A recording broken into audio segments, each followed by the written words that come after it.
Bendiciones con todos. Tema 128. Las verdades de la palabra de Dios. Hoy, Jesús es apresado y llevado ante Anás, el sumo sacerdote. Y utilizamos San Juan capítulo 18, versículo del 12 al 14, que dice lo siguiente. Entonces la compañía de soldados, el tribuno y los alguaciles de los judíos prendieron a Jesús y le ataron. Y le llevaron primeramente a Anás, porque era suegro de Caifás, que era sumo sacerdote aquel año. Era Caifás el que había dado el consejo a los judíos de que convenía que un solo hombre muriese por el pueblo. Después del arresto, el Señor es llevado a la casa de Anás, el cual no era el sumo sacerdote, pero ejercía tras cortinas su influencia sobre Caifás, quien era su yerno. Será aquí donde el juicio injusto de Jesús iniciaría, y lejos de encontrar apoyo legal, solo enfrentará un juicio amañado y lleno de burlas que lo condenarán a la muerte. Este pasaje, donde vemos cómo los soldados romanos y los alguaciles de los judíos llevaron a Jesús a la casa de Anás, es exclusivo de este evangelio, ya que en los evangelios sinópticos no se presenta tal historia. Veremos aquí cómo Jesús es presentado ante este hombre y cómo la conveniencia de que muera un solo hombre en lugar de todo el pueblo apunta al cumplimiento de las profecías del Antiguo Testamento. Jesús es llevado ante Anás. Vemos cómo después de capturado, estos decidieron llevar a Jesús primeramente a Anás. Leemos el texto nuevamente. Entonces la compañía de soldados, el tribuno y los alguaciles de los judíos prendieron a Jesús y le ataron, y le llevaron primeramente a Anás, porque era suegro de Caifás, que era sumo sacerdote aquel año. De acuerdo a estos versículos, en medio de la compañía de los soldados romanos y los alguaciles de los judíos, había un tribuno, el cual era un oficial romano responsable de una legión romana. Posiblemente este era el líder principal de todos los soldados romanos que habían llegado a capturar al Señor. Estos decidieron que la primera persona a la cual tenían que llevar a Jesús era Anás. Vemos en estos versículos el detalle de que estos hombres ataron a Jesús como si se tratara de un criminal peligroso. Esto asociado al hecho de la enorme cantidad de hombres armados utilizados para capturar, reflejan por un lado la exageración en el modo de cómo lo trataron, ya que nuestro Señor nunca dio evidencias de violencia o vileza para ser tratado como un criminal peligroso. Pero por otro lado, vemos cómo las tinieblas embistieron con toda su fuerza y violencia contra el Hijo de Dios. Por ello, el Señor dijo que había llegado el momento de las tinieblas. Mire lo que dice San Lucas capítulo 22, versículos del 52 y 53. Y Jesús dijo a los principales sacerdotes, a los jefes de la guardia del templo y a los ancianos que habían venido contra él: ¿como contra un ladrón habéis salido con espadas y palos? Habiendo estado con vosotros cada día en el templo, no extendiste las manos contra mí, mas esta es vuestra hora y la potestad de las tinieblas. Fue primeramente ante Anás quien fue Jesús llevado. Pero, ¿quién era Anás? Anás fue sumo sacerdote desde el 6 después de Cristo hasta el 15 después de Cristo. Luego fue depuesto por los romanos. Sin embargo, logró que su hijo Eleazar continuara en el puesto durante el año 16 después de Cristo y 17 después de Cristo. Al 36 después de Cristo, su yerno Caifás llegó a ser el sumo sacerdote en la nación. Pero lo cierto es que detrás de estos hombres, Anás ejercía su influencia y tenía un gran poder en medio del Sanedrín, el Consejo Superior de los Judíos. Es como que si fuera el sumo sacerdote, por eso le pusimos en el título que fue Jesús llevado ante el sumo sacerdote Anás. Por ello, cuando Jesús fue capturado, la primera persona en la cual pensaron para llevar a Jesús fue Anás. Y por ello se dice en ocasiones que los sumos sacerdotes eran Anás y Caifás. Porque si bien es cierto, sumo sacerdote solo podía ser uno de acuerdo a la ley de Moisés, pero este hombre continuaba ejerciendo su influencia al sacerdocio a través de su yerno. Miren lo que dice Lucas capítulo 3, versículo 2. Y siendo sumos sacerdotes Anás y Caifás, vino palabra de Dios a Juan, hijo de Zacarías, en el desierto. Además, Anás era muy conocido en todo el pueblo judío, pero su fama no era buena. Anás y toda su familia se habían enriquecido a costa de sus negocios en el templo. A la entrada del templo solían colocarse los famosos cambistas y vendedores de animales para el sacrificio, los cuales eran negocios propios de la familia de Anás. Les recordamos que la ley exigía a cada judío adulto presentar su ofrenda al templo, fuera un buey, oveja o paloma, según sus finanzas. Sin embargo, la mayoría de ellos estaban dispersos por todo el mundo, por lo cual hacían grandes peregrinaciones hacia Israel. Para esta época existían muchas monedas, la griega, romana, etiopía y la judía. Sin embargo, la única que se aceptaba en el templo era la judía, ya que las demás eran consideradas paganas.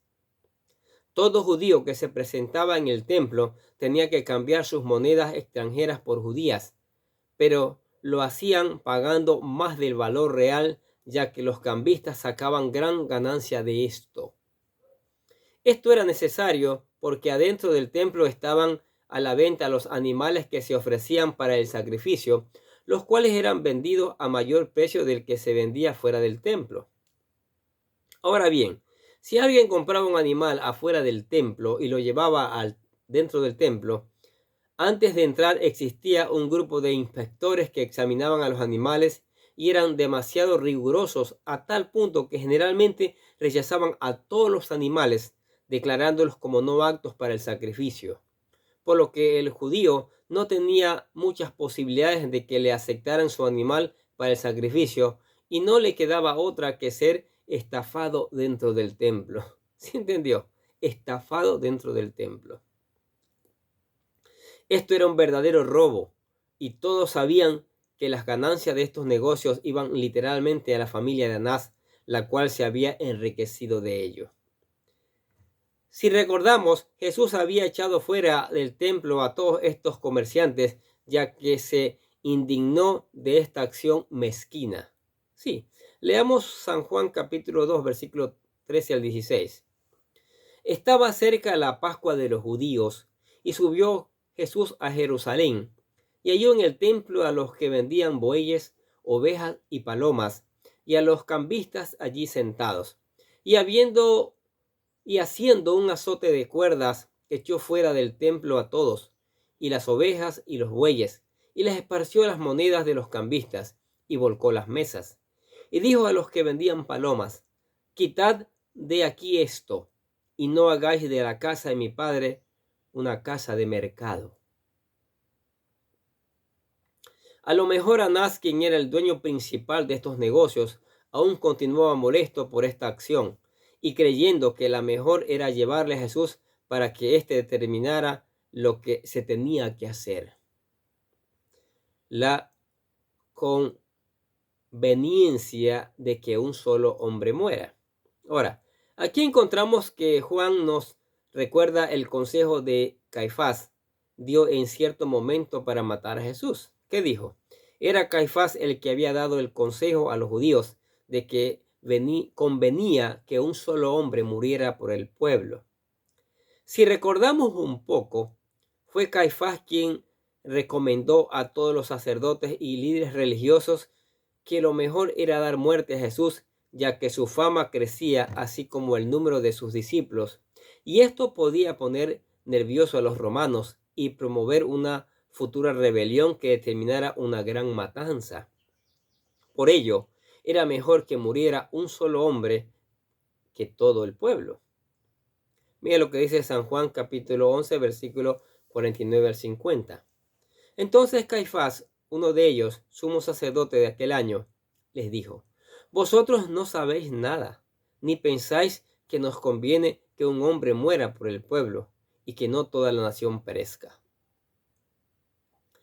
Sin saberlo, este hombre impío, que para este momento fungía como sumo sacerdote, estaba profetizando lo que iba a ocurrir: la muerte de Cristo para salvar a muchos de sus pecadores. El libro de Isaías se nos habla del siervo sufriente de Dios, la cual es una profecía de los sufrimientos que el Mesías experimentaría. Sí, escuchemos lo que dice Isaías capítulo 53, el versículo 7 y el versículo 10. Angustiado él y afligido, no abrió su boca. Como cordero fue llevado al matadero, y como oveja delante de sus trasquiladores. Enmudeció y no abrió su boca. Con todo esto, Jehová quiso quebrantarlo, sujetándolo a padecimiento, cuando haya puesto su vida en expiación por el pecado.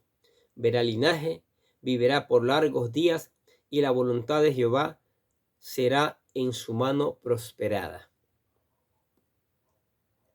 De acuerdo a Isaías, el Mesías sería llevado como cordero al matadero, y fue la voluntad de Dios sujetarlo a padecimiento con el fin de ofrecer su vida en expiación por los pecados de muchos.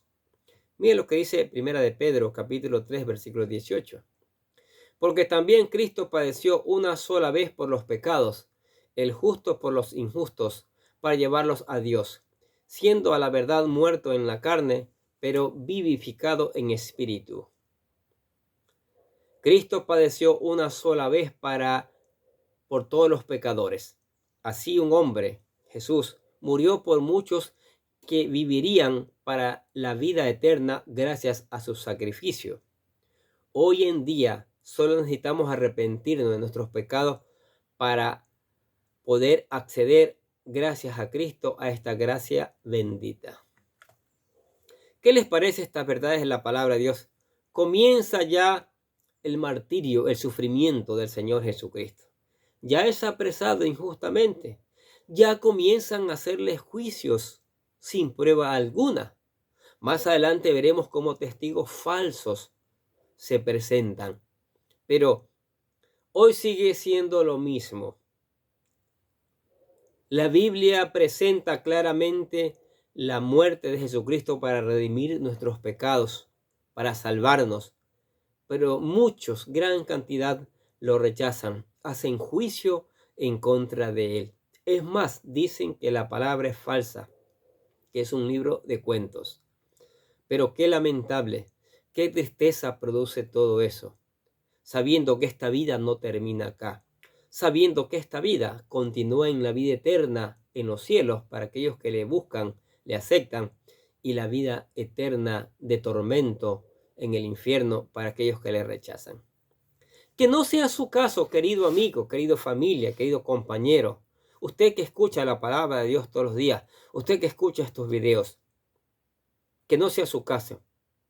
Haga la oración de fe, acepte a Cristo en su corazón, deje que le redima, deje que le lave sus pecados y conviértase en un hijo de Dios. Por eso le presentamos la oración de fe para que usted venga a los pies de Cristo y venga a la vida eterna.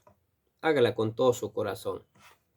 Querido Dios, sé que soy un pecador y que nada de lo que hago puede hacerme ganar el cielo o la vida eterna. Creo que Jesucristo murió por mí, derramando su sangre para lavar todos mis pecados para ser redimido, y que se levantó de la tumba al tercer día. Ahora mismo lo recibo como mi Salvador personal, confiando solamente en Él como mi único camino al cielo. Señor Jesús, séllame con tu Espíritu Santo y escribe mi nombre en el libro de la vida. y decimos: gracias, amado Padre Celestial, por regalarme la vida eterna.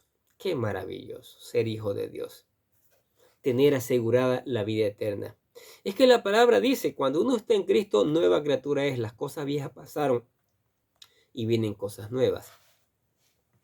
Ahora es su responsabilidad leer la palabra, estudiarla, meditar, buscar aplicarla, y una vez aplicarla, predicarla a otros también, enseñarla a otros para que conozcan estas verdades. Hay que leer en cada momento, en cada circunstancia, cantar alabanzas. A Dios le agrada eso, que cantemos alabanzas.